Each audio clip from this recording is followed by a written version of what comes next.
বিসমিল্লাহির রহমানির রহিম। পরম করুণাময় অসীম দয়ালু আল্লাহর নামে শুরু করছি। সর্বপ্রথম মহান আল্লাহর দরবারে শুকরিয়া আদায় করিতেছি যে মহান আল্লাহ আমাদের আশরাফুল মখলুকাত মানুষ বানিয়ে এই দুনিয়ায় পাঠিয়েছেন।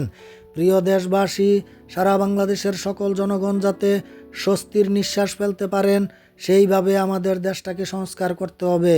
সারা দেশে নৈরাজ্যতা বা অরাজকতা সৃষ্টি করা যাবে না। অগোছালু দেশটাকে প্রতিটি সেক্টরে সংস্কার করে নর্মাল অবস্থানে ফিরিয়ে আনা সোজা কথা নয়। সব ব্যাপারে অস্থির হলে চলবে না। প্রতিদিন একটা না একটা সমস্যা নিয়ে মিছিল মিটিং না করে কিভাবে দেশের পরিস্থিতি শান্ত করা যায় সেই ব্যাপারে সবাইকে পদক্ষেপ গ্রহণ করতে হবে। সারা দেশে কেন চুরি, ডাকাতি, ছিনতাই, রাহাজানি, হাইজ্যাকের মতো ঘৃণ্য কর্মকাণ্ড শুরু হয়েছে সেটি রোধ করতে হবে।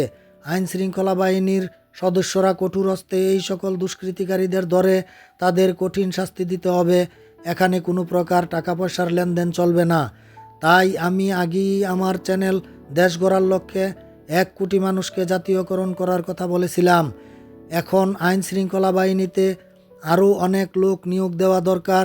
সারা বাংলাদেশের প্রতিটি আনাচে কানাচে কঠোর নজরদারি রাখতে হবে যাতে দুর্বৃত্তরা অপকর্ম করতে না পারে।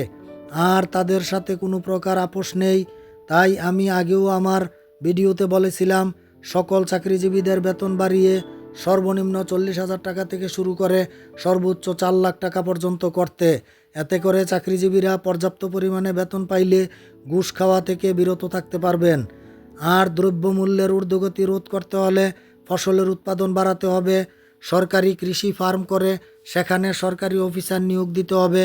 তারা ফসল উৎপাদন করবেন সারা দেশের কৃষকদের নিয়ে এবং জেলখানা বানিয়ে জেলখানার ভিতরে কয়েদিদের দিয়ে কৃষিকাজ করাবেন। তাহলে দুষ্কৃতিকারীরা আর সিন্ডিকেট বা টেন্ডারবাজি করে জিনিসপত্রের দাম বাড়াতে সাহস পাবে না জেলখানার ভিতরে কৃষিকাজ করে জেল খাটার ভয়ে। আইন শৃঙ্খলা বাহিনীর বেতন বাড়াতে হবে যাতে করে তাদের দৈনন্দিন জীবনে চলার পথে কোনো কষ্ট না হয়। ঘুষ এবং চাঁদাবাজি বন্ধ করার জন্য এই সকল পদক্ষেপ নেওয়া অতি জরুরি। কোনো সরকারি অফিসার যদি দুর্নীতি করা অবস্থায় হাতে নাতে ধরা পড়ে তাহলে তাদেরকে সাথে সাথে সাসপেন্ড করে দিবেন।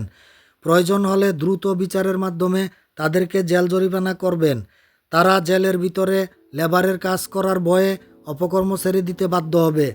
উৎপাদন খরচ তো এত বেশি হওয়ার কথা না, তাহলে দ্রব্য সামগ্রীর দাম এত বেশি কেন?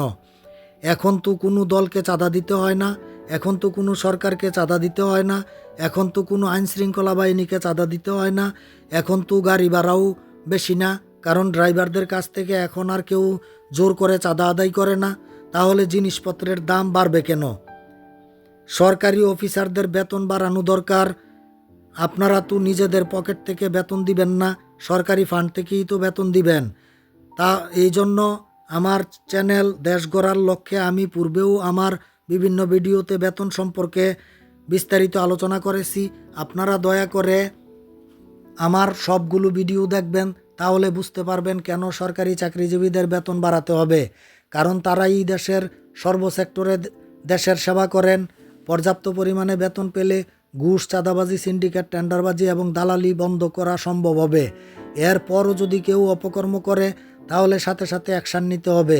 তারপরও যদি চুরি, ডাকাতি, রাহাজানি, হাইজ্যাক, ছিনতাই, চোরাচালানি, মাদক সেবন, চাঁদাবাজি, সিন্ডিকেট, টেন্ডারবাজি এবং দালালি বন্ধ না হয়, আর যারা এই সকল অপকর্ম সংগঠিত করে তাদেরকে ধরে জেলবন্দি করে তাদেরকে দিয়ে কৃষিকাজ করাতে হবে, খাল খনন করাতে হবে এবং মাছের চাষ করাতে হবে, গরু, ছাগল, হাঁস, মুরগির খামারে কাজ করাতে হবে।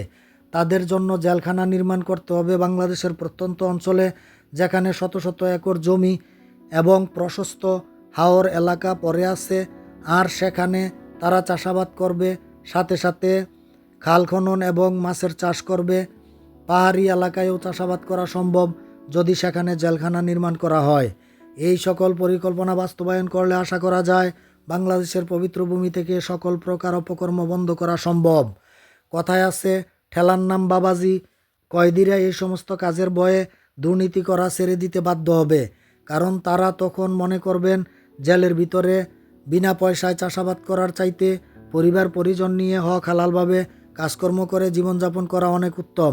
আমার কথাগুলো উপহাস করে উড়িয়ে দিবেন না, বাস্তবায়ন করে দেখেন কাজ হয় কি না। বেশি টাকা খরচ হবে না, জেলখানা বানাতে। বর্তমানে যেই সব জেলখানা আছে সেখান থেকে কর্মসূচি শুরু করেন। দেশ গড়ার লক্ষ্যে আমার ইউটিউব চ্যানেল এবং ফেসবুক পেজে আমি এই সমস্ত ব্যাপারে সুদূর লন্ডন থেকে অনেক ভিডিও বানিয়ে কথা বলেছি। দয়া করে আমার চ্যানেলটিকে শেয়ার, কমেন্ট, ফলো এবং সাবস্ক্রাইব করে সারা বাংলাদেশের মানুষ এবং সরকার মহোদয়গণের কাছে আমার সমস্ত ভিডিওগুলো পৌঁছে দিলে দেশ এবং জাতি উপকৃত হবে বলে আমার বিশ্বাস। ভুল ত্রুটি হলে ক্ষমা সুন্দর দৃষ্টিতে দেখবেন। ওমা তৌফিকি ইল্লা বিল্লাহ। আসসালামু আলাইকুম ওয়া রাহমাতুল্লাহ।